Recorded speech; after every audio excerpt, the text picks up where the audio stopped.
Hello, hello à tous. Bon, on se retrouve aujourd'hui pour un nouvel épisode. Je suis accompagné de Violette. On va parler d'équilibre alimentaire. Comment ça va? Ça va très bien et toi?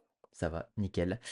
Pour toutes les personnes qui ne te connaissent pas, pour ceux qui sont déjà là en live ou qui écoutent en rediffusion, est-ce que tu pourrais te présenter un petit peu, voilà, ton Ouais, parcours? bien sûr. Bah, déjà merci de m'avoir invitée. Du coup, moi je suis, diététicienne et créatrice de contenu sur les réseaux sociaux, diététicienne depuis, 6 mois environ. Je fais exclusivement des suivis en ligne du coup, enfin toute ma patientèle vient des réseaux vu que j'ai mon compte déjà depuis plusieurs années et je suis essentiellement une patientèle, féminine, pour des problématiques de perte de poids ou de comportement alimentaire, enfin de rapport à l'alimentation. Et voilà, je partage du contenu aussi, sur ces thématiques-là, beaucoup autour des idées reçues de la nutrition et du comportement alimentaire. Voilà. OK, parfait. Et qu'est-ce qui t'a lancé en fait à devenir, diététicienne? C'est quoi qui t'a motivé? Bah, écoute, je me suis toujours beaucoup intéressée à la nutrition. Enfin, ça a commencé à m'intéresser quand j'étais au lycée à peu près, donc ça fait, plus d'une dizaine d'années. Mais j'ai jamais trop pensé en faire, mon métier, tu sais? Je me renseignais un petit peu à côté, mais ça m'était pas venu à l'esprit d'être diététicienne. J'ai fait, des études qui avaient rien à voir. J'ai commencé par du droit, de la OK, fiscalité et c'est vraiment, ça a été pendant le 1er confinement, chez nous, enfin le covid, où je me suis dit: «Mais en fait, ça me plairait en tant que profession». C'est là où j'ai commencé à suivre les comptes de certaines, diététiciennes, notamment sur les réseaux, à voir un peu ce qu'elles faisaient. Je me suis dit: «Mais en fait, c'est trop bien, j'aimerais faire ça». Là, je me suis réorientée, je suis partie sur des études de diététique. J'ai fait le BTS diète et j'ai changé du coup, complètement, de voie. Donc je suis pas diététicienne depuis longtemps, mais ça fait très, très longtemps ouais, que tu t'y que je me suis intéresses quoi. ouais. OK. Ouais, ben moi, c'est pareil pour ceux qui me suivent déjà, ils le savent, mais c'est, pendant le covid qu'il y a eu la grosse Ah ouais? transition. Ouais, ouais, C'est mais je je marrant. je pense qu'il y a peut-être beaucoup de personnes, ça a permis Ouais, de je passer du pense qu'on est temps très nombreux, et ouais, dans ce cas-là. donc pour moi, c'est pour ça que je retiens du positif. J'essaie de retenir ce positif-là parce que peut-être sans ça, je me serais jamais lancé en fait, dans tout ça en vrai, donc Ouais, c'est que du totalement. positif. Si jamais vous avez des questions, faut pas hésiter, vous pouvez les poser, directement dans le chat, et pour ceux qui sont, là, à l'écoute en rediffusion, il faut venir, hein, les dimanches en direct si jamais vous voulez participer avec nous. On va parler de l'équilibre alimentaire. C'est un sujet hyper vaste, hein, on le sait. Ouais, très, très large. Heu, pour introduire ça, j'aimerais bien qu'on donne un petit peu peut-être notre définition. En fait, au final, c'est quoi l'équilibre alimentaire? Parce que je pense qu'il y a aussi beaucoup de fausses croyances par rapport à ça. On n'a pas Ouais, forcément des chapitres, à parler. Ça va très y aller en mode freestyle, je préfère prévenir. OK. Voilà, sur, comment nous on se sent par rapport à ça et on va un petit peu, pas surenchérir, mais voilà, on va un petit peu chacun ajouter, sa pièce à l'édifice, Ouais. au fil du live. Confronter peut-être un peu nos visions, mais du coup, pour moi, l'équilibre alimentaire, bah, la première chose à laquelle on pense déjà, c'est l'équilibre nutritionnel. Donc, l'équilibre dans l'assiette, avoir des assiettes qui sont bien composées, couvrir tous ses besoins nutritionnels, donc éviter d'avoir trop de certains nutriments, enfin de dépasser les recommandations ou d'avoir pas assez de certains. Donc, vraiment quelque chose d'assez mathématique. Mais de façon générale, pour moi, l'équilibre alimentaire, ça dépasse ce cadre-là. On n'est pas que sur un équilibre nutritionnel, c'est l'équilibre, global aussi entre, notre santé physique et notre santé mentale, enfin nos besoins physiques certes, mais nos besoins psychologiques aussi et même, un équilibre entre, disons entre tout ce qui est important pour nous de façon générale. Certes, le côté nutritionnel, le côté social, enfin tout ce qui a de l'importance pour nous, à ce niveau-là. Donc ce sera aussi différent, d'une personne à l'autre et Sur voilà, je sais pas ce que toi tu en penses, mais C'est à peu près bon, sur ça, je pense qu'on va être en oui, accord, tu vois? Mais, parce que très souvent, en fait, ce qu'on entend, c'est que l'équilibre nutritionnel, c'est qu'on pense uniquement à la nutrition. Mais comme tu l'as, du coup, bien effectivement. souligné, ça va plus loin que ça, parce que si on s'arrête que à la nutrition, on va oublier les facteurs sociaux, donc l'environnement, très souvent et aussi, tout simplement, nous, nos envies personnelles, qui ont une très grande place et si on oublie ces facteurs-là, c'est que au fil de plusieurs mois ou même peut-être plusieurs années, hein, ça dépend des gens, il va y avoir comme un déclic et là, ça va créer, un mal-être peut-être au niveau de l'alimentation qu'on sent pas bien par rapport à ce qu'on consomme, qu'on comprend plus exactement qu'est-ce qu'on veut ou pourquoi on le veut, parce qu'on va se dire: «Bon, bah, non, ça, je peux pas le manger parce que c'est pas équilibré» ou comme on le dit beaucoup, le mot, mais j'aime pas trop, c'est pas healthy. Tu vois? Ce genre de mettre des catégories sur des aliments, ça c'est bon, ça c'est pas bon. Encore une fois, moi, je suis pas du tout pour. Comme j'avais dit avec le lait avec Clément, c'est la quantité qui fait le poison la majorité du temps. Et en fait, il faut trouver, donc comme on l'a dit, l'équilibre entre nos besoins, nos envies et derrière l'environnement. Et je vois ça un petit peu comme un camembert, tu vois, j'imagine le Ouais. truc.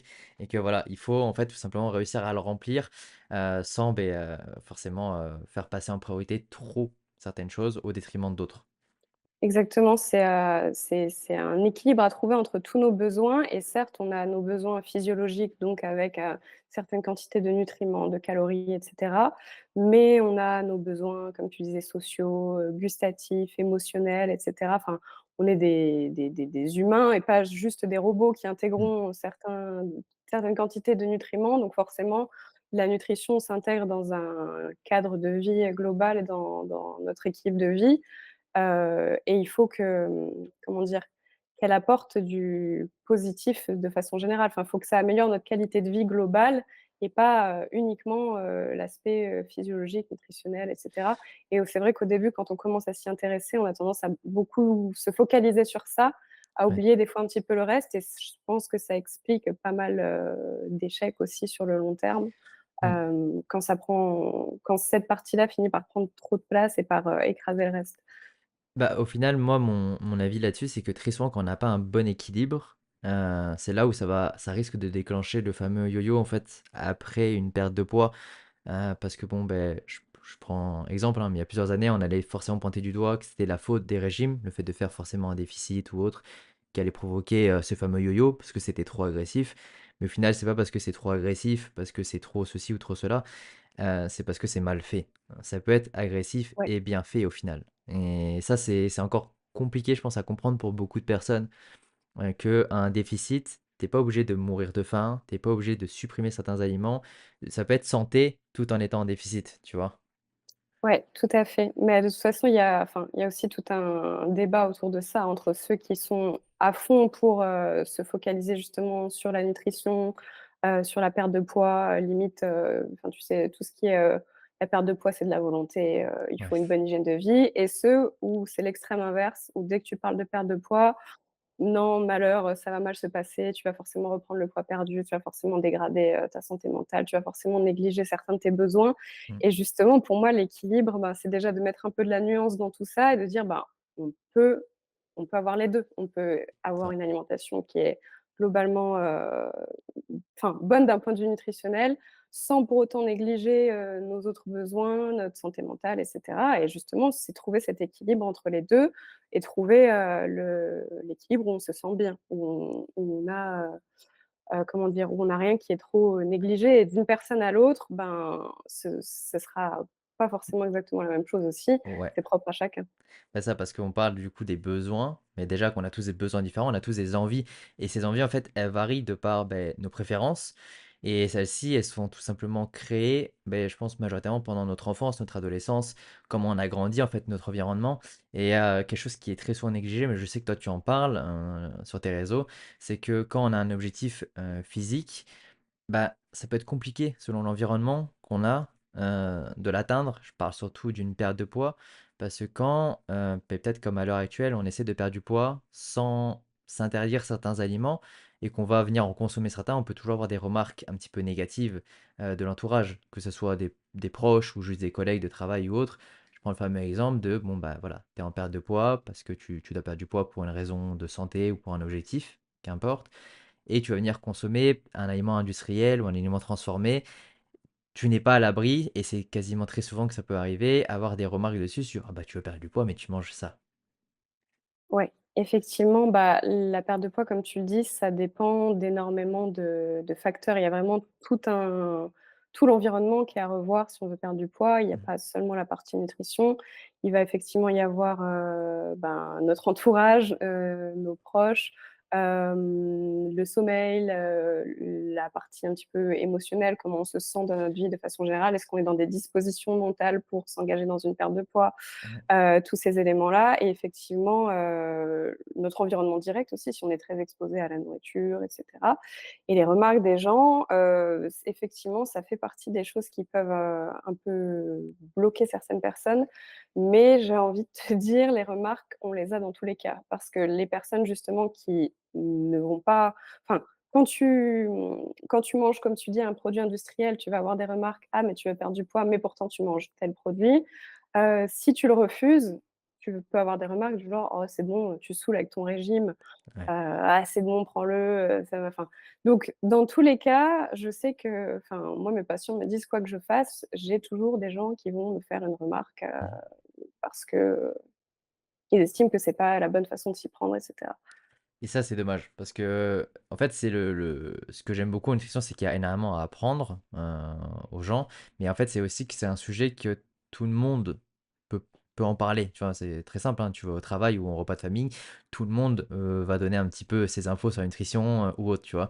Et c'est là où c'est très compliqué parce que les gens qui veulent réellement apprendre, donc par exemple, toi, tes patients ou mes Oui, élèves, eux sont confrontés au quotidien, à des informations qui pullulent un petit peu à droite à gauche et donc du coup, c'est forcément compliqué de s'y retrouver.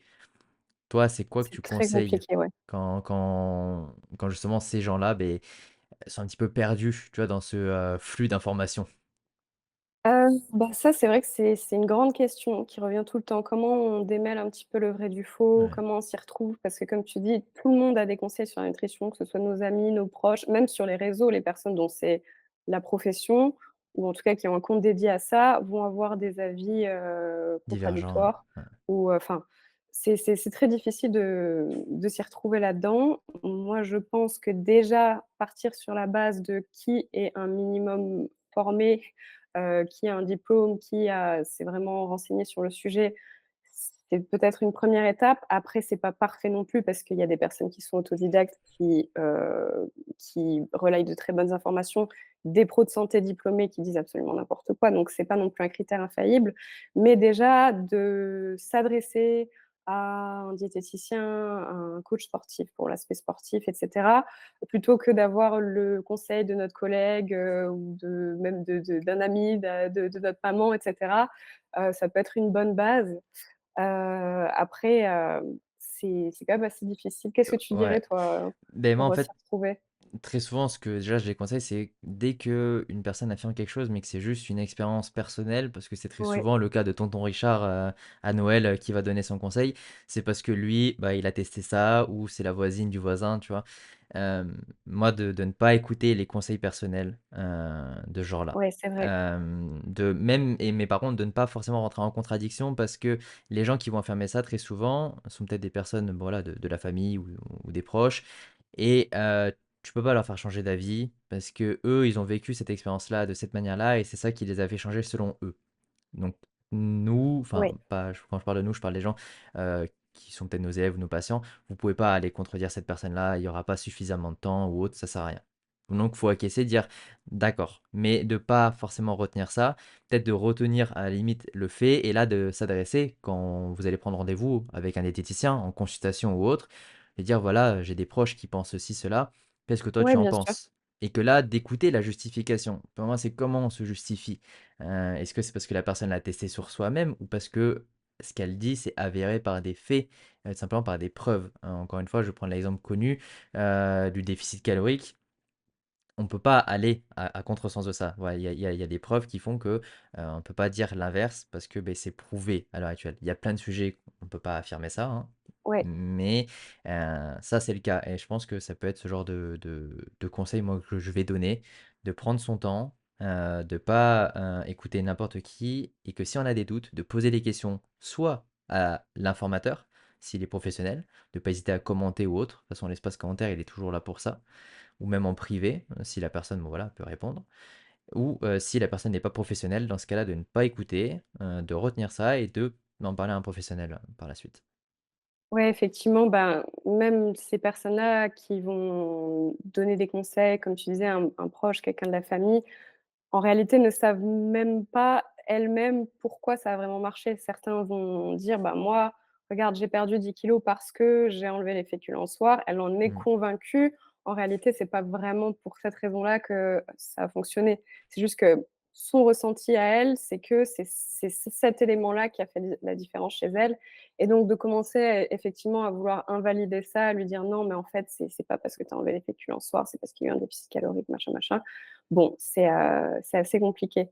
Donc effectivement, de se tourner vers quelqu'un qui saura mettre un petit peu de nuance, et se fier, comme tu disais, non pas à une expérience personnelle, mais à la science de façon générale, même si c'est assez vague et que Oui, beaucoup instrumentalisent ça aussi, à leur avantage. Mais je pense qu'un autre indice aussi entre, oui, j'ai la voisine qui a fait ça et ou non, la science a montré que, c'est déjà une bonne base. Mais il y a aussi, voir si pour moi, si le discours est nuancé. Ça, je pense que c'est mon critère numéro un, pour c'est vrai. repérer les red flags, notamment sur les informations qui passent sur les réseaux. C'est est-ce que la personne, elle raisonne en noir ou blanc ou est-ce que c'est toujours nuancé? Est-ce que c'est toujours contextualisé? Très souvent, quand c'est trop catastrophique, «Ne mangez surtout pas ça, ça va vous faire X et Y problème», ou Ouais, alors que c'est trop miraculeux: «Prenez ce produit, il m'a changé la vie, c'est un game changer, si vous prenez ça, enfin, tout va être merveilleux» et cetera. En général, ça part très, très mal parce qu'il y a rien en ouais, nutrition qui est 100 catastrophique ou 100 miraculeux.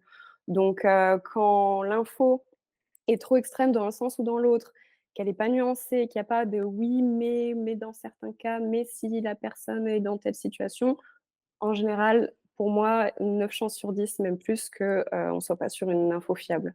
ouais, ouais, non, c'est vrai que ça, c'est hyper important et de manière générale, je pense que c'est là où on peut, très vite voir sur les réseaux un contenu qui va être, j'ai envie de dire mauvais ou qui va pas être recommandé. Encore une fois, il faut jamais voir tout blanc ou tout noir comme tu as dit. Après peut-être dans certains cas, certaines peut-être pathologies ou autres, mais là ça sort forcément du cadre, Oui, uniquement de la diététique. On est plus dans tout ce qui peut être, médicinal, bah, ça va là être ça le peut contexte du justifier. coup. Mais Dans voilà. quel contexte cet aliment est proscrit et cetera, mais il y a un contexte. Bah, on peut donner l'exemple, par exemple, tu vois, des fameux, pics, d'insuline, qu'on peut, Oui, retrouver avec Glucose Goddess qui va dire à tout le monde qu'il ne faut pas en avoir, qu'il faut pas alors que pour une personne, en pleine santé, qui a un pancréas qui fonctionne bien ou autre, ce n'est pas, problématique. Il y a pas besoin d'acheter ces pilules magiques, voilà, pour manger, une tartine, avec de la confiture dessus. Par contre, un diabétique ou oui. autre, là, c'est différent. Lui, les pics d'insuline ou autre, mais sauf qu'elle, bah, Là, c'est pas ça a une nuancé, quoi. pertinence. Mais Donc ouais, ça rejoint ce que je te disais juste avant où pour moi, j'ai failli te citer avant un critère, ben, une personne qui se base sur la science, une personne qui va sourcer ses infos et cetera et finalement je te l'ai pas dit, parce que Glucose Goddess, tu vois, pour moi, c'est l'exemple typique d'une personne qui ouais, va utiliser la science et d'un point de vue, extérieur, enfin de quelqu'un qui n'est pas dans un milieu scientifique ou qui n'est pas dans le domaine de la nutrition, ben, ça a l'air très fiable. C'est une personne qui en a fait son métier, elle le revendique elle-même. Bon, elle est biochimiste, elle est pas chercheuse, mais bon, je pense que pour quelqu'un qui entend biochimiste, ça fait quand même très sérieux. oui, Et elle dit se fonder sur la science, elle cite des études pour appuyer ses recommandations et donc si on prend simplement comme critère, ben, écoutez pas les gens qui parlent de leur expérience personnelle, mais écoutez les personnes qui vous parlent, enfin qui sourcent leurs propos avec des études scientifiques, ben, elle passe directement dans la catégorie des personnes, fiables, alors que c'est plus compliqué que ça. Donc je pense aussi que beaucoup de personnes ont compris que pour avoir de la crédibilité, il fallait, parler un citer. petit peu avec des termes scientifiques Mmh. et on abuse. Mais Ah, carrément. ça suffit pas je pense que ça suffit pas à établir la fiabilité d'un contenu malheureusement. C'est pour ça que c'est aussi très compliqué. Bah, surtout que même dans une étude de base, c'est très compliqué de reproduire exactement, dans peu importe le sujet, le quotidien de chacun. Encore une fois, comme on l'a dit au début, qui est individuel, il y a tout ça. Donc c'est pour ça que dans une étude, ça va toujours être quelque chose qui va être optimal et encore une fois, si c'est bien fait, des bonnes manières et cetera, voilà, pas comme les études peut-être qu'a cité, Glucose, par exemple. Donc c'est compliqué et c'est sûr que, bah, c'est très à la mode. Enfin, moi personnellement, c'est que je vois que ça sur les réseaux maintenant, un Mmh, petit peu tout le monde qui va dire: «Telle étude dit ça», mais la personne, en fait, elle a juste peut-être retenu oui. 2-3 lignes de l'étude, en mode: «Ah, l'étude, elle a dit ça», mais elle retient pas les 5 paragraphes qu'il y a eu après, qui disent que ce n'est pas suffisant comme preuve ou alors qu'au contraire, que, beh, c'est pas du tout, dans la direction que la personne le souhaite et on retient juste le Et titre ouais. ou tout ça, quoi. C'est exactement ça, mais enfin, lire et interpréter des études, c'est une compétence à part, une compétence même Ouais, qu'on n'a pas, enfin, moi, en tout cas, pour le BTS diététique, on aborde brièvement un petit peu ce que c'est une étude scientifique, un petit peu la hiérarchie qu'il y a là-dedans, mais c'est très peu développé. Si on se forme pas derrière à la lecture critique d'articles scientifiques, on n'a pas la compétence pour le faire nous-mêmes. C'est pour ça qu'on se réfère aussi aux recommandations des organismes de santé publique et cetera, qui eux ont des experts chargés, ben, de le faire. d'analyser l'ensemble de la littérature et d'en tirer des recommandations. Donc le souci avec, les réseaux et les regarder, je vous dis pas n'importe quoi, il y a cette étude qui a dit que, c'est comme tu le dis que des fois, en fait, ils ont pris une ligne dans l'étude, alors que l'étude ne va pas dans le sens qu'ils affirment. Des fois, si on prend la peine d'aller la lire, ça dit quelque chose qui n'a rien à voir avec leur publication. Ouais. Moi, des fois, je suis étonnée, je vois la publication dit A, il y a une source, je vais voir la source dit B. Je me dis: «Mais enfin, ça n'a absolument Mmh. aucun rapport», sauf que personne ne prend la peine d'aller vérifier. Parfois, c'est concordant, sauf que l'étude, c'est une étude parmi 500 autres qui disent l'inverse. Donc C'est voilà, ça. ils ont pris juste celle qui allait dans leur sens. Ils se sont bien gardés de dire que non, globalement, on avait plutôt conclu l'inverse.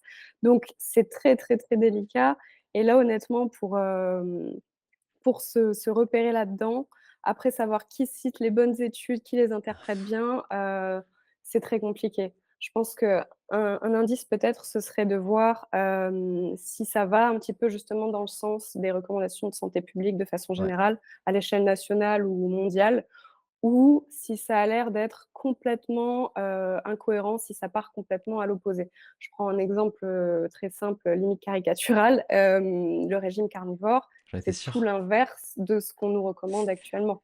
Ouais, En France, on a l'ANSES qui nous rabâche les 5 portions de fruits et légumes par jour, on a l'OMS qui les acides recommande de gras pas dépenser saturés, enfin voilà, de pas dépasser un certain grammage de viande par semaine et cetera et là, on va nous dire de ne manger que des produits d'origine animale. Il y a pas besoin d'aller enfin, si on ne mmh. sait pas savoir qui cite les bonnes études, on se réfère déjà aux grandes lignes, Il y aura toujours des qu'on gens a dans qui les veulent aller, recommandations et à contre-courant de ça, qui veulent aller à oui, contre-courant de bien sûr. l'OMS, de l'ANSES, de tout ça, tu vois? Parce qu'ils sont en mode: «Ces gens-là, ils ne veulent pas notre santé». Enfin, on les a déjà Ouais. vus, toi en commentaire, moi aussi en commentaire, on les a tous déjà eu ces personnes-là qui disent: «Voilà, vous écoutez les grands organismes, vous êtes payés» ou je sais pas quoi, Ah bon oui, bref, c'est un autre donc problème, mais c'est les doutes dans les organismes de santé publique, dans le gouvernement de façon générale, toutes les théories que du coup on peut qualifier d'un peu de complotistes ou autres, ça voilà. effectivement c'est très compliqué. J'ai pas du tout la solution pour, Ah, moi non plus. lutter contre ça. Je pense que c'est un fléau, mais pas qu'à l'échelle de la nutrition, hein, de façon générale.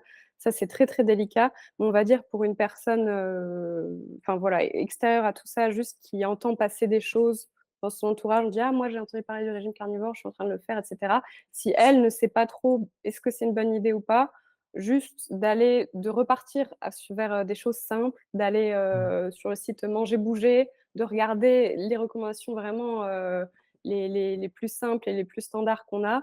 Si c'est l'extrême inverse, il y a de grandes chances que ce soit une théorie un petit peu farfelue. Voilà. Ouais, c'est ça. Après on fait confiance aux recommandations nationales ou pas, ça c'est un autre débat, mais Mais il faut prendre conscience qu'elles peuvent être mises à jour, que ce qu'on lit à l'heure actuelle, ça se trouve dans 10 ans, elles seront c'est différentes. ça, c'est Mais c'est ça que évolutif. les gens ont du mal, de manière générale, soit alors que l'alimentation, même dans l'équilibre, à prendre en compte, c'est que les choses évoluent, la nutrition évolue parce que, beh, nos connaissances évoluent et encore heureux. Mais c'est pas parce que dans 10 ans que ça change que, c'était volontaire il y a 10 ans avant que les Bien sûr, recommandations soient différentes. Il y a une différence, mais importante quand même dans ça à prendre en compte. Parce que là, quand on parlait d'équilibre alimentaire, je pense que les gens, ce qu'ils oublient souvent, bon, les besoins, ils oublient pas. Ils savent ce qu'ils doivent, enfin, ils savent. Ils savent à peu près ce qu'ils doivent manger quand ils se renseignent. C'est le plus simple. Mais il faut trouver en fait l'habitude entre, enfin, l'habitude, l'équilibre entre ce que tu veux manger et ton objectif physique. Parce que je vois beaucoup de gens qui sont, je pense peut-être que tu l'as déjà eu en passant, qui veulent perdre du poids, d'accord, mais qui ont ouais, pas forcément besoin de perdre ce poids. Ils le veulent pas, pour eux, hein, physiquement, visuellement. Ils sont pas en surpoids, tout ça va bien, tu vois? Mais ils ont comme l'impression qu'ils doivent perdre du poids alors que c'est plus peut-être une recomposition corporelle qu'ils doivent avoir, peut-être liée à du sport ou autre, même si je sais que tu es pas forcément directement dans le sport. ouais. Mais comment toi tu vois quand une personne, par exemple, veut perdre du poids, face à toi, mais que derrière et les facteurs ne sont pas au vert, c'est-à-dire la raison, la Mmh. motivation derrière cette perte de poids. Ça, c'est très délicat, ouais. Tu veux dire quand la personne vient pour un objectif purement physique, Ouais. alors que d'un point de vue santé, il y a aucune raison de perdre du poids? Ouais, voilà et que donc du coup, OK. beh, peut-être que les envies alimentaires ou du moins la manière dont la personne se crée son équilibre est très, drastique ou très orientée Mmh. uniquement de par le physique et elle oublie totalement en fait toutes ses envies, tout ce qu'elle, elle aime.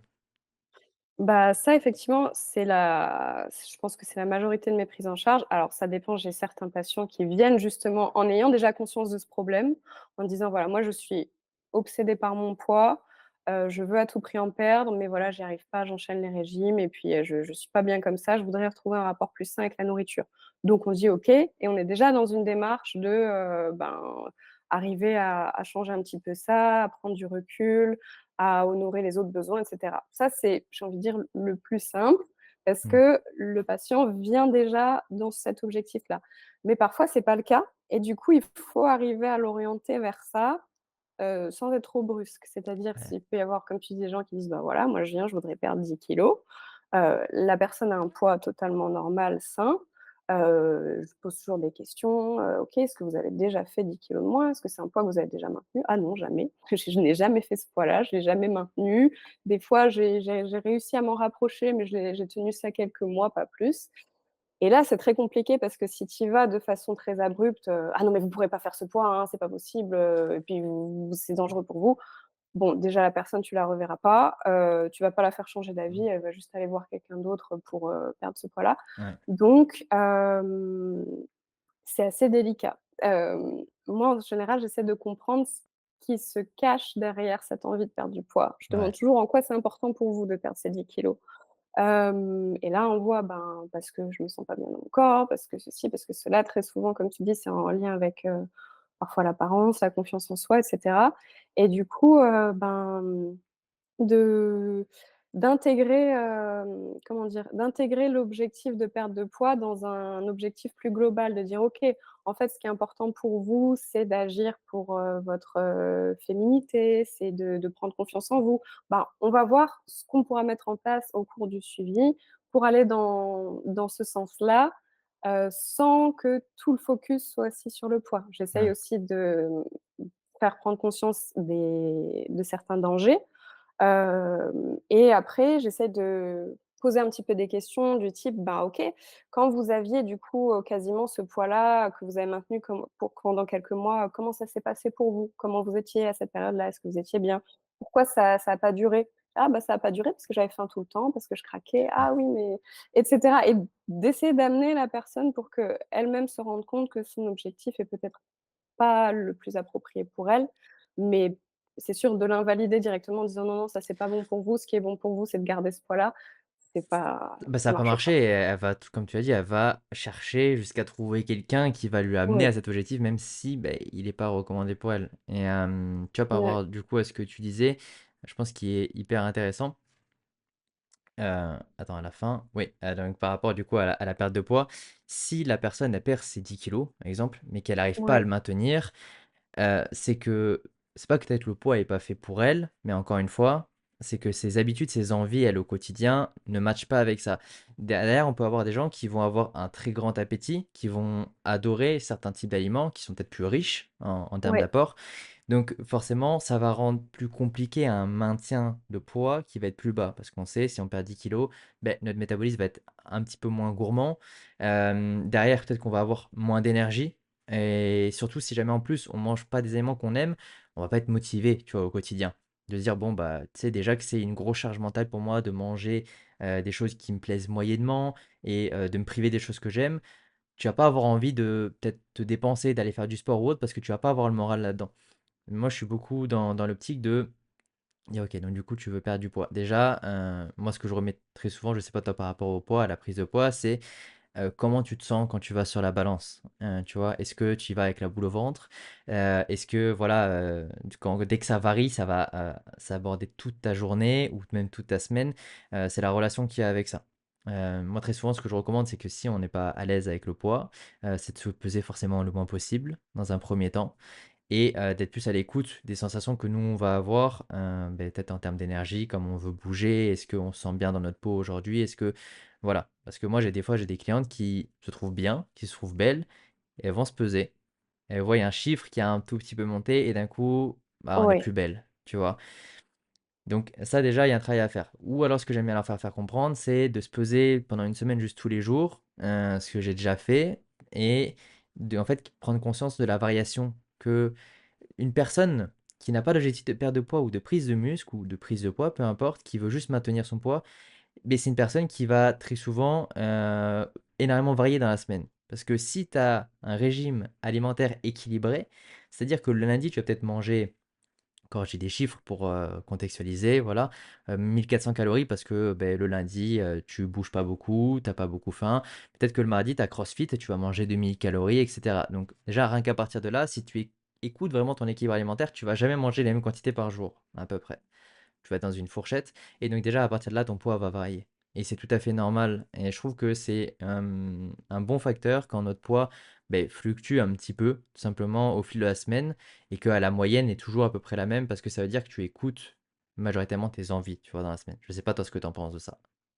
ouais, effectivement, bah, le poids, comme tu dis, c'est assez compliqué parce que beaucoup viennent effectivement avec un objectif de poids. Le poids, c'est quelque chose qui varie tout le temps, comme tu le dis. Donc, déjà de bien faire comprendre à la personne ce qui définit notre poids, pourquoi ça varie et lui faire comprendre que ce sera que ce enfin, que d'un jour à l'autre, ça va forcément être amené à changer. Donc lui faire comprendre, certaines choses comme, bah, notre réserve de glycogène, par exemple, pour se enfin, tu manges un petit si tu as un repas très riche en féculents, tu reprends en général beaucoup de poids. Lui faire comprendre un petit peu la rétention d'eau, la digestion, pour les femmes aussi, les variations de poids liées à notre, cycle, Ouais, hormonal et cetera. Donc de dire voilà, déjà dans une même journée, si tu te pèses 10 fois la même journée, tu auras 10 poids différents. Donc de comprendre que même si tu sais, le classique, la personne qui a mangé plus riche, elle se pèse le lendemain, le elle me lendemain, dit: ouais. «Bah, j'ai repris 2 kilogrammes». Dire: «Bah non, tu as pas repris 2 kilogrammes, en tout cas pas 2 kilogrammes de masse grasse». Donc de faire des explications, sur, ben, 1 kilogramme de masse grasse, c'est quasiment 8 000 calories. Tu as Mmh. probablement pas mangé 8 000 calories de plus que ton maintien la veille et cetera et cetera. Faut y aller quand Donc même. déjà, faire comprendre le fonctionnement du corps pour qu'il y ait plus autant de enfin, qu'il y ait une meilleure compréhension de ce que le poids, ça reflète. Que c'est Ouais, juste un indicateur, que c'est pas forcément la chose la plus fiable. Et ensuite, dans un second temps, effectivement, de pas faire dépendre, tout ton bonheur limite de, ce du chiffre-là. poids, bah, ouais. Pas, je me pèse le matin et je vais savoir si je vais passer une bonne journée ou une mauvaise journée. Parce que Mmh. dans ce cas-là, effectivement, c'est qu'il y a un problème par rapport à ça. Donc effectivement, ça c'est tout un travail, mais c'est aussi pour ça que c'est hyper important de je pense de, dézoomer un petit peu de cet objectif-là. Parce que sinon, moi je voyais au début dans mes prises en charge, je fais des petits bilans toutes les 2 semaines et Ouais. on se demande: «Bah, comment ça s'est passé? Est-ce que ça a été l'alimentation, même le moral?» enfin de façon générale et souvent les réponses c'est: «Ça a été, j'ai perdu 600 grammes» ou «Ah non, ça a pas été, j'ai repris ou j'ai stagné». Et Mmh. alors qu'une prise en charge, c'est pas juste faire varier un chiffre, c'est prendre en charge la santé de la personne de façon globale. Bah, c'est ça, très très souvent, enfin, moi, c'est quelque chose que, même si à la base, je suis beaucoup dans le coaching, donc ça va être de la perte de poids ou de la prise de muscle. Moi, Ouais, ce que j'aime encore plus, et ça s'accentue mois après mois, c'est offrir, on va dire, le bonheur à la personne juste en trouvant son équilibre. Par exemple, tu te lèves le matin, il faut pas que pour moi, tu aies en tête que ah, ça va être compliqué, je risque d'avoir faim, je vais manger ça, mais j'ai pas trop envie de le manger. C'est qu'en fait, toutes ces questions-là, toutes ces choses-là qui peuvent venir, pas rendre ta journée triste, mais la rendre juste moins bien, en fait, au final, que ça disparaisse, tu vois? Ou que du moins ça soit atténué et ça, en fait, ça a pas de prix parce que, OK, il y a des gens qui ont besoin de perdre du poids pour la santé ou pour un objectif, qui a une bonne raison ou d'autres qui ont besoin de prendre du muscle, encore une fois. Mais énormément de gens, en fait, ont juste besoin de trouver leur équilibre par rapport à l'alimentation et en fait, réussir à faire matcher également l'objectif physique d'une personne Ouais, avec l'équilibre alimentaire, c'est hyper important. Les gens qui veulent des objectifs, rapidement, je dis: «Beh, pourquoi en fait? Pourquoi tu veux ça rapidement?» Tandis que, imaginons, parce que très souvent, peut-être qu'il y a des personnes, là je vais prendre l'exemple d'une élève qui va sûrement peut-être écouter le podcast, qui, il y a 4 5 ans, faisait beaucoup de musculation, plus de sport et donc n'avait pas la même masse musculaire. Mais maintenant, en fait, elle aimerait retrouver cette même masse musculaire. Et je suis là, je suis en fait, il y a 4 5 ans, tu peux pas comparer ton passé d'il y a 4 5 ans parce que à l'heure bien sûr. actuelle, il y a un nouveau travail, il y a une charge de stress qui est beaucoup plus élevée, tu as d'autres projets, tu as d'autres priorités, tu as d'autres envies. Mais c'est pas pour autant dire que tu n'auras plus jamais cette masse musculaire, mais tu peux essayer de l'atteindre, mais d'une manière différente, en fait. Peut-être d'une manière moins extrême. Donc, plutôt que de dire: «Je vais me tuer à la salle de sport», tu dis: «Je vais être régulière à la salle de sport». Parce que si tu dis: «Je vais aller 4 5 fois», bon, on va pas laisser en termes de régime, mais je vais aller 4 5 fois à la salle où je vais suivre la diète parfaitement pendant une semaine. Moi, je préfère que tu te dises, je vais faire 2 3 fois à la salle et je vais me viser un objectif, une moyenne à atteindre à chaque fin de semaine. Et je préférais cette régularité parce que cette régularité, si tu l'as fait pendant un an, vu que tu vas l'aimer, qu'elle va être façonnée pour toi, tu vas l'atteindre ton objectif à la fin. Tandis que si tu y vas de manière brute, parce qu'avant tu faisais ça comme ça va marcher 2 mois, puis après tu vas retourner en arrière, tu vas te dire que ton corps il est plus capable, que, ton poids de forme, il a monté en poids ou autre, enfin voilà, tout ce qu'on peut entendre qui n'est bien évidemment pas vrai, en fait. C'est juste qu'il faut comprendre, comme tu as dit, très bien tout à l'heure, les mécanismes de son corps et quand tu as compris ces mécanismes-là et comment adapter, mais derrière tes objectifs, et derrière ce que tu vas venir fournir à ton corps, et beh, tu te rends compte qu'en fait, il y a des millions et des millions de manières de l'atteindre ton objectif. Il y a pas juste une seule. Ouais, Il faut juste être conscient de ça et conscient de ces mécanismes-là. Je sais pas, mais je pense que toi, c'est le cas, mais de toujours venir expliquer à la personne si elle a pris du poids, comme tu l'as très bien dit, bah, c'est peut-être de l'eau. Hier soir, tu as mangé à quelle heure? Qu'est-ce que tu as mangé? Comment tu as dormi? Est-ce que tu as tes règles? Est-ce que tu vois? Et si les gens comprennent ça, ce qui peut paraître très simple peut-être pour nous, mais qui ne l'est pas tant non plus, parce qu'il y a énormément de choses à prendre en compte. Mais vous vous rendrez compte que il faut pas se reposer juste sur un seul facteur.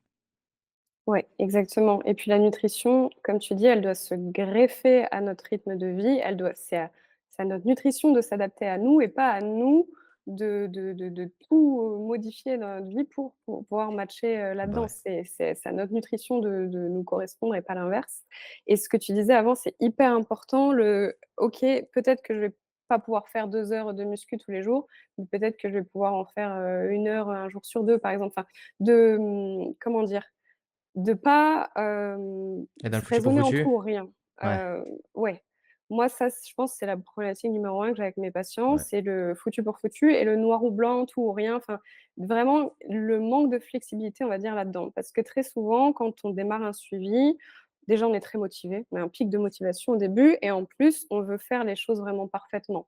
ouais. Donc c'est: «OK, à partir d'aujourd'hui, je mange parfaitement à tous mes repas, avec, en plus une définition du parfaitement qui est aussi, à nuancer parce que pour eux, parfaitement, ça va être d'un point de vue nutritionnel et comme tu disais, il y a aussi l'aspect, plaisir et cetera, C'est qui ça, ne doit ouais, pas être négligé. Maintenant, je vais, marcher 10 000 pas par jour et puis, je vais démarrer un sport.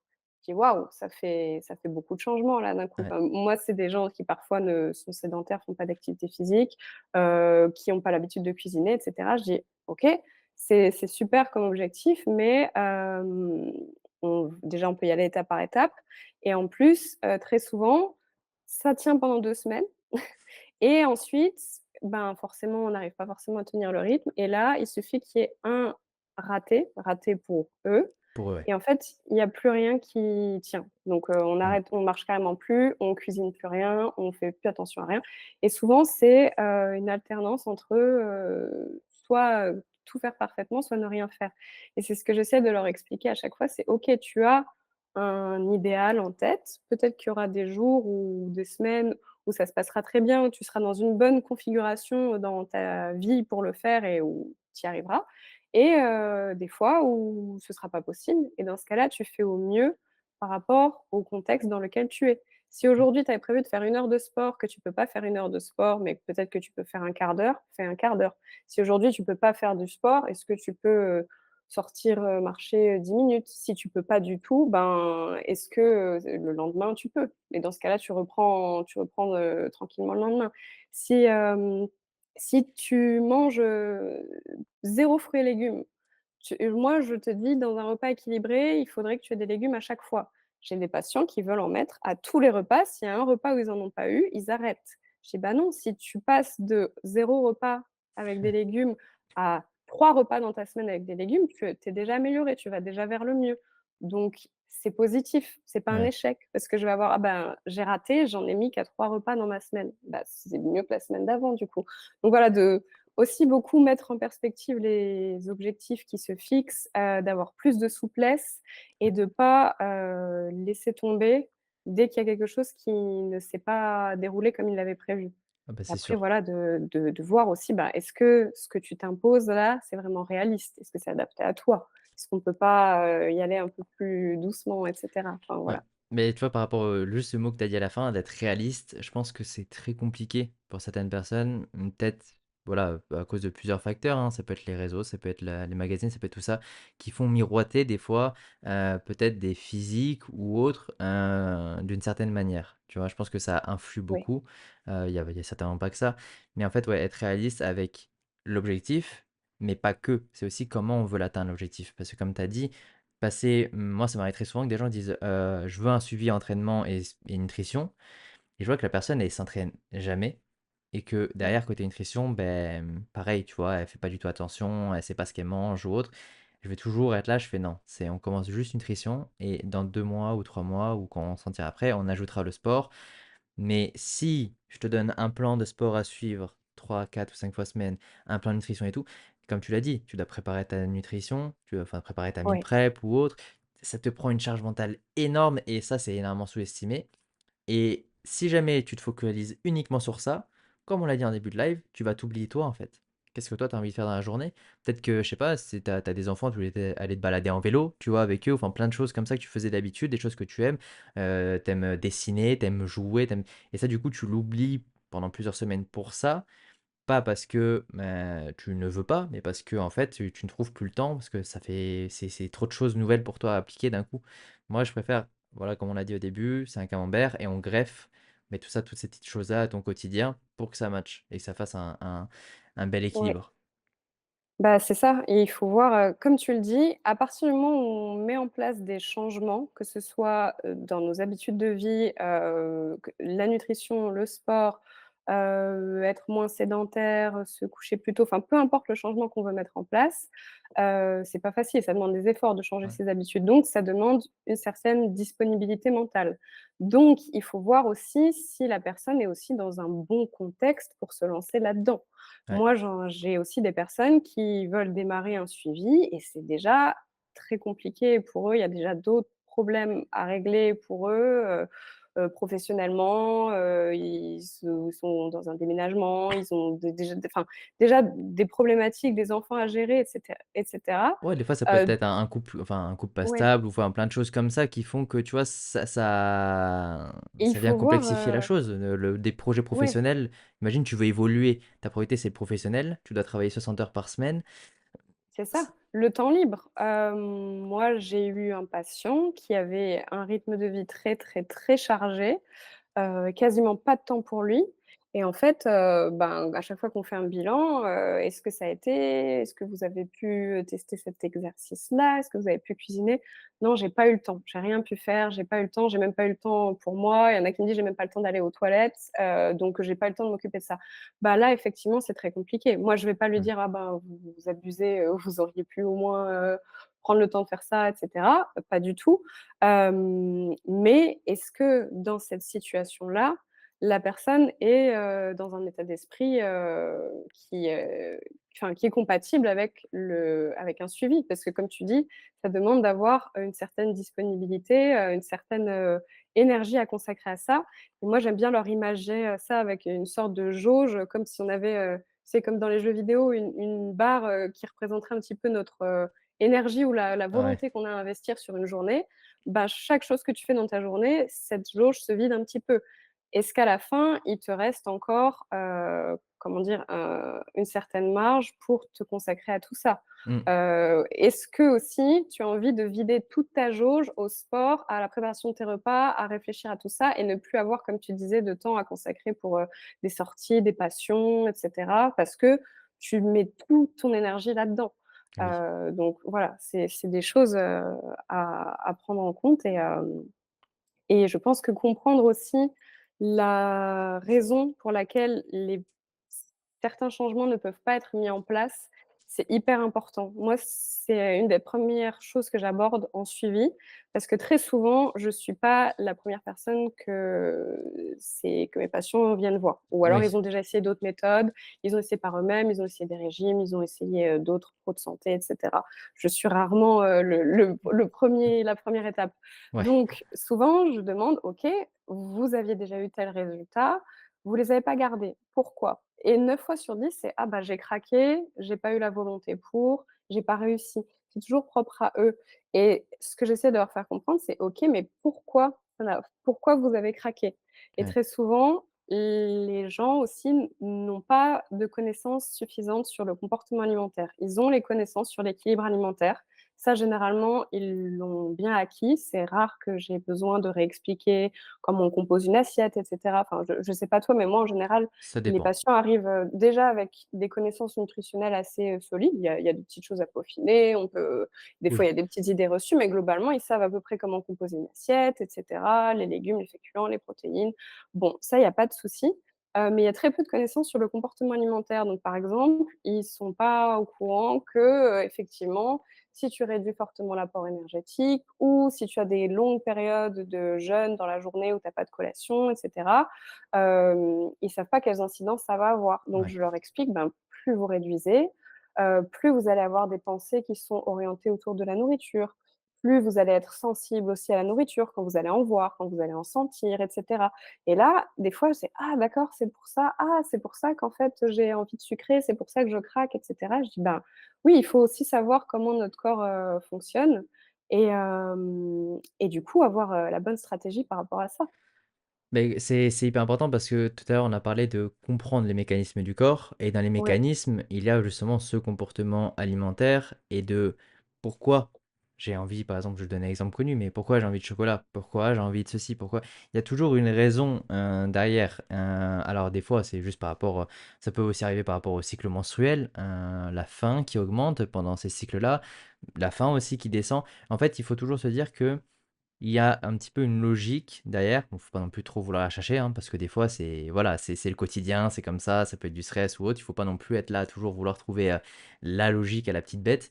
Mais, il faut venir comprendre ça, parce que ça fait partie de l'équilibre alimentaire, justement. Parce que Ouais, avoir des belles assiettes, avoir des suffisamment de nutriments dans la journée, dans la semaine, aimer ce qu'on mange et tout, c'est bien.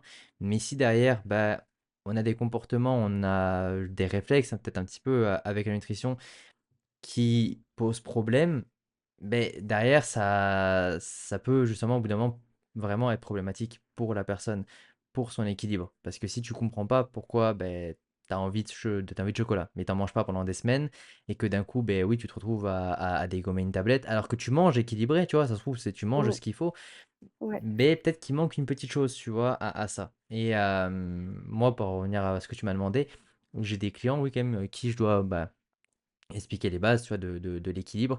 Moi, c'est beaucoup, si je dois choisir, c'est plus par rapport aux protéines. Je pense qu'ils sont peut-être, énormément ouais, sous-estimées. Après, je suis pas dans effectivement, l'extrême. On peut trouver peut-être des fois sur les coachs, qui disent de manger, voilà, 50, grammes de poids de corps, voilà, de protéines. Mais il en faut, et je pense que ça a une mauvaise image, peut-être en partie par rapport, à ce qu'on a pu enfin moi, de ce que je peux dire par rapport aux études avant sur, les coachs, sur, la musculation ou autre où on mange des taux, énormes et énormes, tu vois, pour les compétiteurs et qui du coup a peut-être déteint sur, les gens de manière générale et donc du coup c'est pas assez haut de manière générale. C'est trop haut pour certaines personnes, mais c'est très souvent, moi, pas assez haut, quand j'ai des gens qui viennent en suivi, ouais, c'est ça. effectivement. Moi aussi, c'est quelque chose qui me manque, pas mal. Les protéines, c'est effectivement quand il y a des ajustements à faire, ça tourne souvent autour de ça. Il y a des protéines, mais souvent il y en a pas assez. Il y en a pas assez au petit déjeuner, il y en a pas assez parfois, des fois il y en a pas du tout sur certains repas. Ouais, Donc c'est vrai qu'effectivement, quand il y a des ajustements à faire d'un point de vue nutritionnel, c'est souvent du côté des protéines. Mais après, pour le reste, moi, en tout cas, l'essentiel de mes prises en charge, ça va tourner autour du comportement alimentaire. C'est pour Ouais. ça que je me dis, je sais pas si je suis un petit peu biaisée, mais à mon sens, c'est vraiment, l'élément central, c'est de comprendre pourquoi on fait certains choix, Mmh. avec la nourriture, pourquoi on n'arrive pas à tenir et cetera. Parce que très souvent, si on reste en surface, j'arrive pas à perdre du poids parce que je grignote toute la journée, il faut que j'arrête de grignoter. On va pas trouver la solution. Je dis: Bah «OK, oui. vous grignotez, on va essayer de trouver la raison parce qu'on mange pas par hasard, il y a toujours une explication». Donc de voir, OK, est-ce que vous mangez suffisamment sur, vos repas? Effectivement, si vous avez réduit drastiquement votre apport énergétique, vous allez avoir envie de grignoter. Est-ce que vous sortez de table en ayant, toujours faim? Ensuite, est-ce que les repas sont bien équilibrés? Effectivement, s'il y a pas de protéines ou pas assez, que le repas c'est, féculents, légumes, c'est pas un repas rassasiant. Très Ouais. rapidement, on a de nouveau faim, on a de nouveau envie de grignoter. Est-ce que vous faites, des collations? Ou est-ce que vous avez, au moment où vous grignotez, à quand remonte le dernier repas? Si vous a commencé à grignoter à 18 heures et votre dernier repas, il était à midi, je dis que ça fait 6 heures, sans manger, c'est normal d'avoir envie de grignoter et cetera. Est-ce que vous avez tendance à aller vers la nourriture quand ça va pas? Des fois, il y a Aussi. des problématiques très enfin, en tout cas, moi, dans mes prises en charge, qu'on appelle émotionnelles, enfin, le fait Mmh. de se tourner vers l'alimentation quand on a besoin de réconfort ou, quand on cherche à éviter de ressentir certaines émotions désagréables et cetera. Donc dans ce cas-là, creuser ces problématiques-là. Pourquoi vous vous tournez vers la nourriture? Ouais. Tant qu'on cherche pas le pourquoi et qu'on ne trouve pas une solution par rapport à ça, on c'est tourner en rond. Et pareil, enfin, ça peut être des envies de manger parfois aussi purement, sensorielles. On sait qu'on a envie de manger, quand on est exposé à la nourriture. Simplement, on en Ouais. voit, on l'a sous les yeux tout le temps, on peut avoir aussi envie de le manger et cetera et cetera. Donc vraiment que les patients comprennent un petit peu, comment ça marche, comprennent que ça va influencer leur choix. Je leur explique toujours: «Votre niveau de faim, si vous attendez d'être à un niveau de faim qui est à 9/10, 10/10 avant de Ouais. manger, vous allez probablement manger très, très vite, manger plus que nécessaire. Vous allez probablement avoir plus envie Mmh. d'aliments qui vont être gras, sucrés, ça va pas être les légumes dont vous allez avoir envie en premier et C'est cetera. ça. Donc vraiment de leur expliquer le fonctionnement, enfin de leur expliquer comment notre corps oriente notre comportement alimentaire et nos choix alimentaires. Bah, c'est hyper important, ouais, parce que, beh, comme tu as dit, si jamais tu attends d'avoir vraiment très, très faim, beh, tu vas pas manger de la même manière que si tu avais une faim, divisée par 2, on va dire plus normale. Donc Oui, c'est à prendre en compte et ça, même si ça peut paraître hyper logique, beh, c'est quelque chose qu'on nous apprend pas, quand je dis: «On nous apprend pas», c'est nous de manière générale, hein, quand on oui, mange, quand on grandit, quand tout ça et autre chose aussi, tu vois, c'est important quand tu m'as dit, tu vois, la collation, enfin, je viens de grignoter à 18 heures. Parce que j'ai mangé à midi, une chose qu'on n'a pas parlé par rapport à l'équilibre alimentaire, c'est la fréquence de combien de fois on va manger dans une journée. Parce oui, que je pense qu'on est très habitué à ce qu'on nous dise: «On mange 2-3 fois par jour», tu vois? Manger 2 fois par jour, c'est compliqué pour atteindre ces apports. Moi, quand une personne vient vers moi et me dit: ben moi je mange 2 fois par jour», je suis toujours là, je suis en mode: «D'accord, déjà ça va être compliqué pour toi parce qu'on va devoir réussir à changer un petit peu cette habitude». Alors peut-être qu'on va pas passer directement à 3, peut-être que ça va être 2 et une collation ou autre, mais il va falloir qu'on change ça parce que, beh, en 2 repas, c'est compliqué de réussir à avoir les apports qu'il faut dans une journée. Après, si la personne est énormément occupée, qu'elle ressent pas une grosse faim ou autre, ça va aller. Mais très souvent aussi, ça va jouer sur la faim quand même de la personne. Parce que, manger 2 fois par jour, je connais peu de gens qui, si tu manges de manière équilibrée ou autre, vont réussir déjà à manger les 2 repas, parce que ça va faire un énorme volume et en plus qui vont pas avoir faim le restant de la journée. Parce que tu auras oui. toujours peut-être des petits grignotages ou autres et très souvent les gens qui me disent qu'ils mangent 2 fois par jour, il y a beaucoup de grignotages, mais ça, c'est pas comptabilisé comme des repas. Effectivement. Ben, moi, je pense que l'immense majorité, des problématiques de compulsion, parce que moi, j'ai beaucoup ce genre de prise en charge-là, Ouais. est lié effectivement à un manque de quantité ou de régularité dans les repas. 9 Mmh. fois sur 10, on réajuste les quantités, on ajoute peut-être un petit peu de protéines, on met une collation, plus de fringales, plus d'envie de sucrer, plus de compulsion. Alors que c'est des personnes qui pensent qu'elles grignotent, qu'il y a pas de raison particulière, qui pensent qu'elles ont des compulsions pour des raisons émotionnelles. En réalité, c'est juste qu'elles mangent pas assez. Ouais. Hem et ouais, 9 fois sur 10, j'ai: «Ah ben, en fait, moi j'arrive pas à perdre du poids parce que je suis addict au sucre, je peux pas m'empêcher d'en manger, j'ai trop d'envie de sucre» et cetera. On met une collation, il y a plus, il me dit: «Ah, j'ai plus de fringales, j'ai L'addiction a plus disparu. trouvé».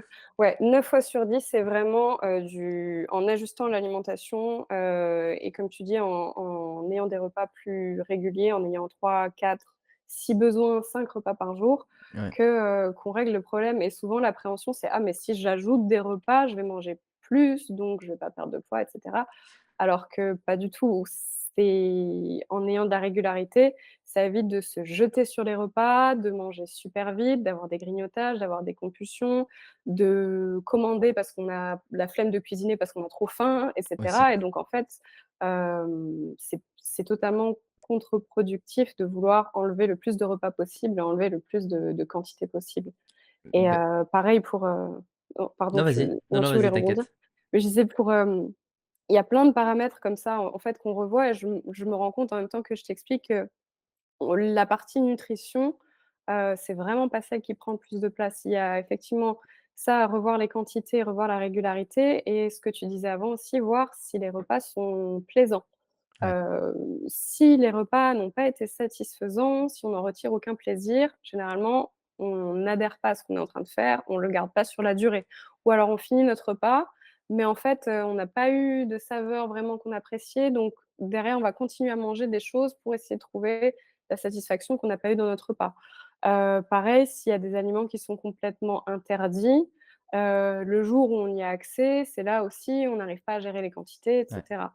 Donc ouais, trouver un repas qui certes est complet d'un point de vue nutritionnel, mais surtout qu'on apprécie manger, qui est suffisant pour nous, et travailler sur, toutes les problématiques de faim et de satiété. Moi, je travaille énormément ça avec les patients qui trouvent, qu'ils arrivent à identifier quand ils ont un petit peu faim, moyennement faim, énormément faim, qui voient l'impact que ça a sur leur façon de s'alimenter. Ouais.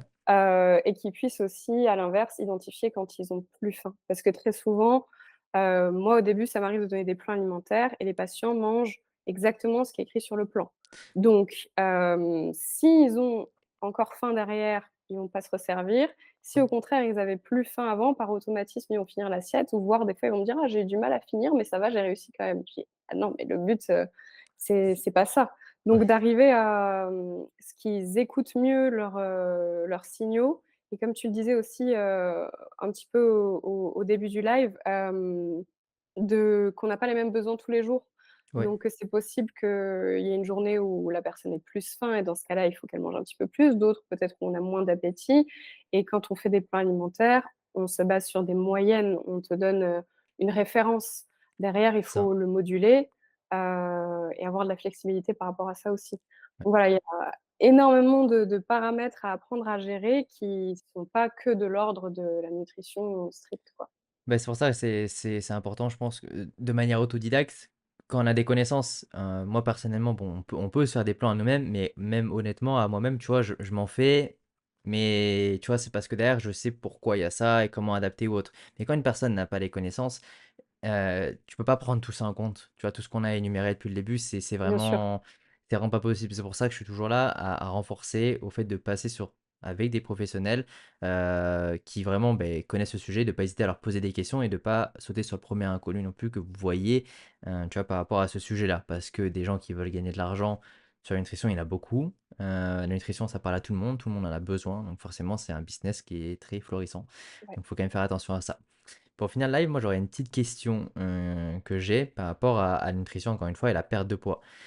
ouais. Parce que je pense que c'est un cas qui peut arriver très souvent. Si demain quelqu'un veut perdre du poids, d'accord, mais que cette personne elle est légèrement en surpoids, ce qu'on peut très souvent voir sur les réseaux, c'est que, beh, si, la personne va manger dans son plan alimentaire va avoir je prends un extrême bien sûr, beh, du Nutella, du Coca Zéro ou autre, tu vois? Mmh mh. Donc ne pas avoir les recommandations optimales, mais tu vois, de s'en rapprocher pour perdre du poids. Qu'est-ce que toi tu en penses? Est-ce que c'est quelque chose que tu recommandes parce que tu préfères que la personne, beh, perde du poids parce que il faut qu'elle en perde hein, pour la santé, parce que par rapport au poids qu'elle fait, par rapport à sa taille, par rapport à tout ça, d'accord? Et que derrière, du coup, quand même, elle mange ce qu'elle a envie, ce qu'elle aime, d'accord? Mais même ça ne matche pas les recommandations, donc ça se trouve, ça peut être un petit peu en Oui, dessous des protéines ou un petit peu au-dessus des acides gras trans ou saturés. Ou derrière que la personne, ben, elle se force, bon forcément dit comme ça, voilà, mmh, et quelles est les recommandations? Quelle est les recommandations et que du coup, bah, peut-être que, elle perde le poids, ouais. moins vite.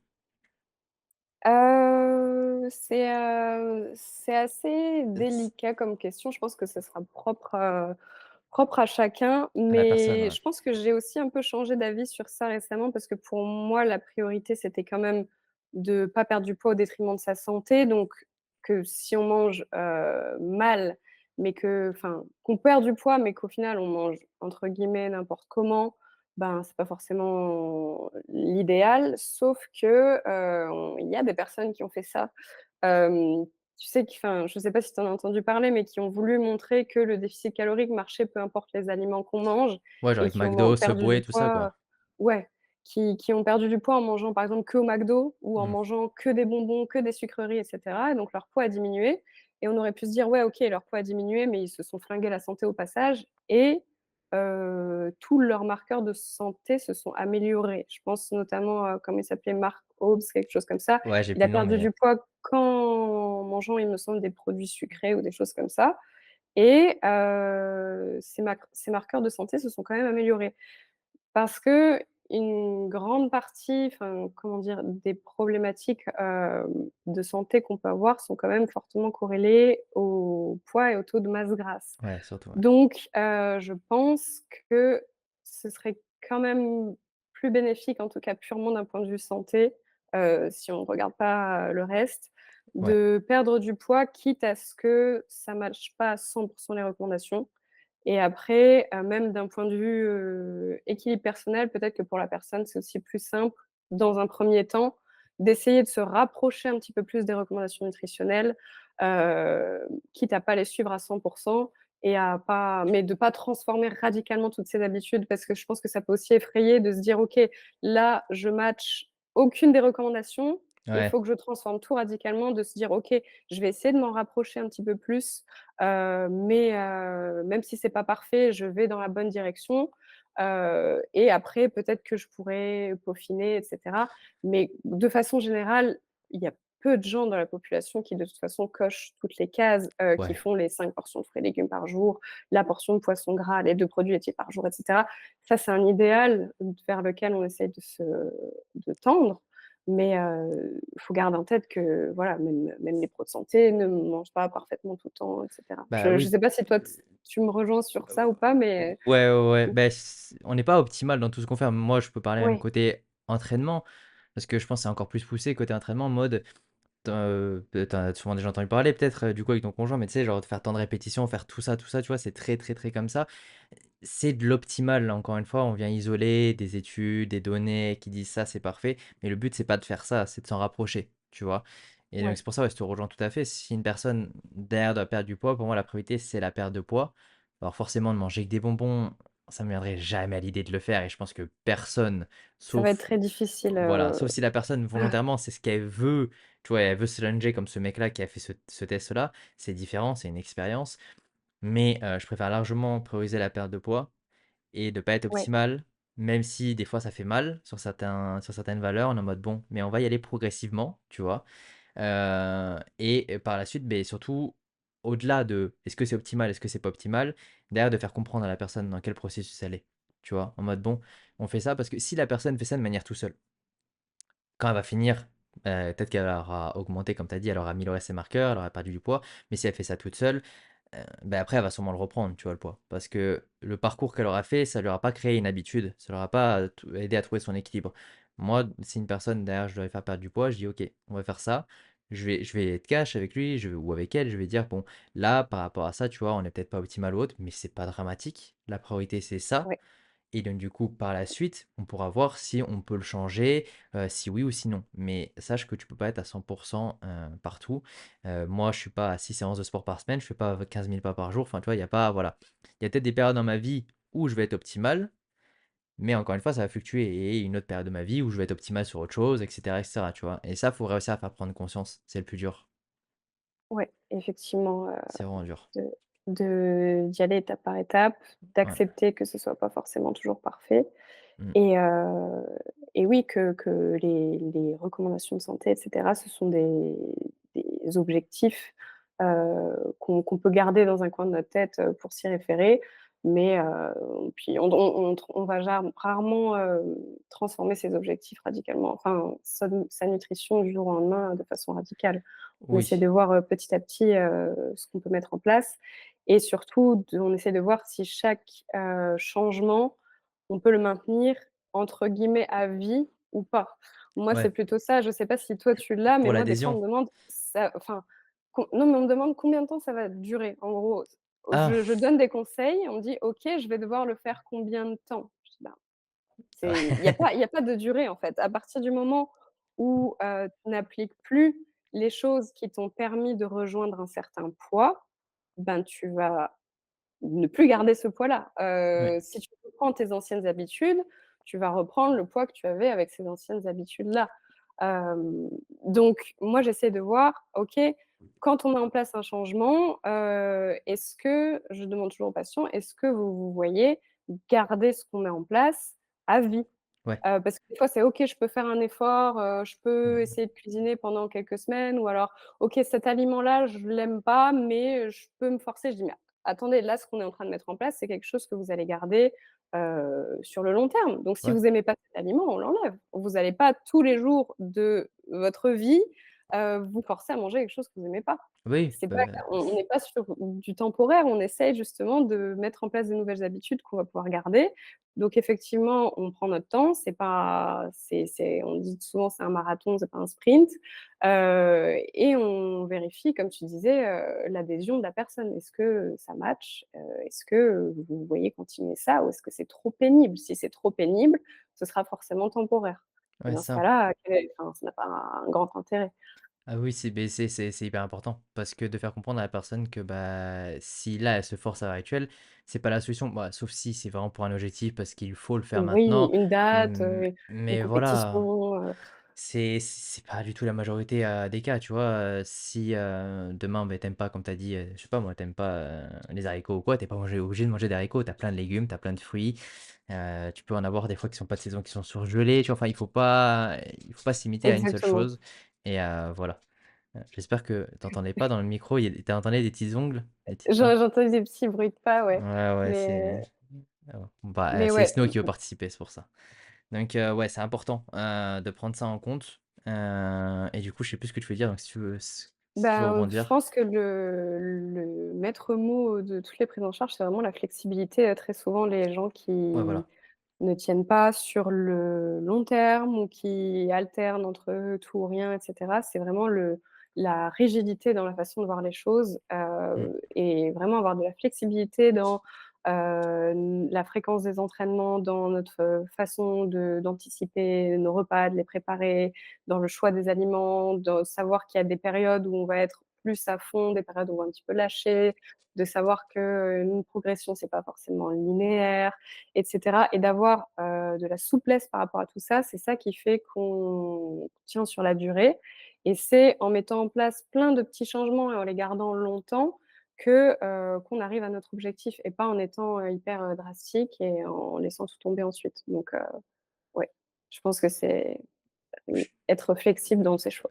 ouais, c'est ça. On a utilisé un petit peu, pendant le live le mot flexible, mais c'est tout à fait ça. Donc être flexible par rapport à ce qu'on fait, par rapport à ce qu'on choisit, par rapport à notre alimentation, mais aussi par rapport au sport. Attends, Snow, non, attends. Sors de là.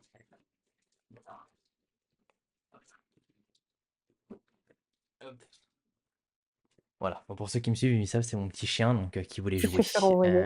Ouais, donc ouais, ça va être flexible et surtout de pas tomber, je vais le répéter encore une fois pour conclure un peu le live, le foutu pour foutu, en fait, au final.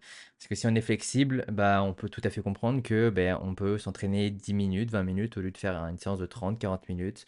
On peut très bien, du coup, peut-être aujourd'hui avoir moins de légumes parce qu'on en avait moins envie, on avait moins de faim, on voulait moins de volume. demain, on remangera ce qu'on a envie de manger. L'important, c'est pas peut-être que ça, on l'a pas mentionné, mais c'est pas ce qu'on fait dans une journée, c'est pas ce qu'on fait dans une semaine, c'est ce qu'on va faire dans le mois, au fait, au final. C'est sûr que, je pense que ce que tu en parles dans ta vidéo, par rapport, à McDo, Oui, tu sais, si tu manges un McDo une fois dans le mois, enfin, moi, c'est sûr que ça à aucun moment, c'est positif côté nutrition. Mais peut-être que toi, mentalement, socialement, par rapport à tes envies, tu peux et ça peut être fou peut-être d'entendre ça parce que je sais qu'il y a beaucoup de gens qui ont du mal encore à entendre ça, mais c'est une fois dans le mois, c'est comme ça et peut-être que des fois tu auras d'autres envies et ce qu'il faut rater, c'est pas juste ce repas. Parce que si tu te focalises que sur ce repas, bah oui, forcément, c'est pas voilà, la folie. bien sûr, il y a une notion de fréquence qui est hyper importante et c'est vrai qu'on Mmh. n'a pas donné de temporalité dans l'équilibre alimentaire, mais l'équilibre se fait au global. Ouais, Il c'est se ça. fait pas sur un repas, il se fait pas sur une journée, il se fait, sur, je sais pas, tous nos repas de l'année. Donc c'est pas des repas isolés, comme tu disais, un fast-food ou quoi, qui vont changer quelque chose et comme on le disait au tout début, on a des besoins nutritionnels, mais on a aussi des besoins comme enfin sociaux, émotionnels et cetera. Peut-être que le McDo, d'un point de vue nutrition, c'est pas lui qui va nous permettre de cocher des cases, sur les nutriments dont on a besoin pour que notre corps fonctionne bien, mais il remplit sûrement un besoin, gustatif, social, émotionnel. Alors je sais que dans le milieu de la muscu, c'est pas des termes qu'on entend beaucoup et c'est pas des points qu'on creuse énormément, mais Malheureusement, c'est hyper important parce que, ben, on a un ensemble de besoins que la nourriture doit satisfaire et si enfin, du coup, on boucle la boucle, ce qu'on disait au début du live. c'est ça. S'il y en a qui sont complètement négligés, en général, on n'est pas vraiment sur une alimentation saine, puisque la définition de la santé, c'est quand même la santé physique, mentale et sociale, C'est enfin ça. le bien-être mental, physique, mental et social.